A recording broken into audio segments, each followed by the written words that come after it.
Jeremy Paxman looks like a fool, okay? Sure. Andrew Neil looks like a fool. Every show I went on, as Piers Morgan, fool, yeah? I actually watched the one with Piers Morgan recently with you, and it's incredible to see how a few years have changed, you know, what you were saying then, which appeared, obviously, to people who were living in very sheltered areas.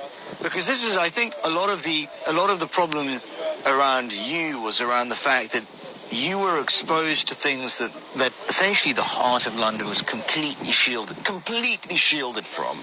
The demographic change it was really affecting and impacting the working class. It was affecting children who were going to working class schools. It wasn't upper middle class parents whose girls are being groomed by grooming gangs. It was the working class who seemed to have really no voice, nobody to make themselves heard, and they were discounted based on their accents.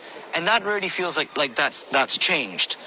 Who are some of the individuals that would have not touched you beforehand, or not even sort of dared to speak with you or be seen with you, that have since come out and been willing to interact with you and to be publicly seen with you? So since the start of the English Defence League, many influential people have met with me. Yeah, I'm not going to put them in a position, right? Sure. They've met with me because they were desperate.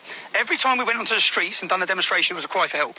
Every time, like that Piers Morgan interview, we just had 20 children blown up in Manchester. Yeah, if we look at the Manchester terrorist attack, the police the next day went to the Didsbury Mosque, and the Didsbury Mosque put a banner outside saying "We love Manchester," and the police took all their pictures outside Didsbury Mosque. I went into Didsbury Mosque. Yeah, I got a leaflet. Do you know what the leaflet said? "The music made me do it." This is the mosque that Salman Abedi, who could recite the Quran without looking at it, who was invited into our country. His dad was a terrorist, yeah?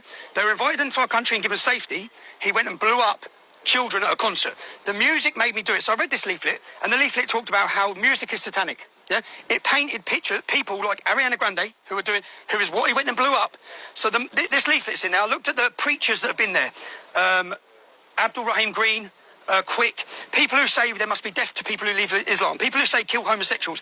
These were the preachers in that mosque. And then I saw Andy Burnham come out, who's the mayor of Manchester. He come out and said, and we're going to stand against this, fight against this. So I looked at him. He shares a platform with Cage. Cage are an extremist men's. They're an extremist, Islamist, radical organisation. And the mayor, who says he's going to combat it, shares a platform with them. Yeah.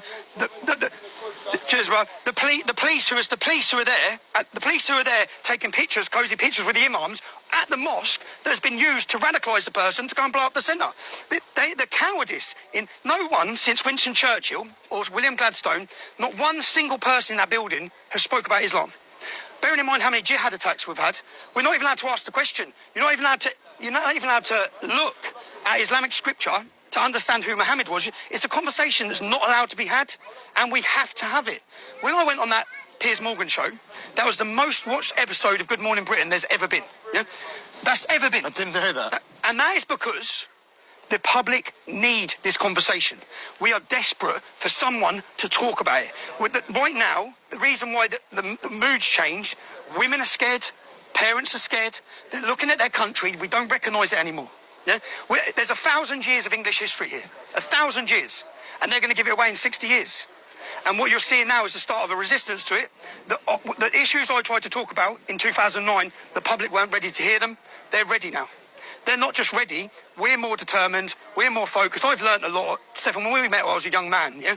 I was 25 years old. I'd never been political. I come off of a building site to run in the biggest street protest movement Europe's seen. I had some bad times. I had some dark times. I've been in 10 prisons because of this lot.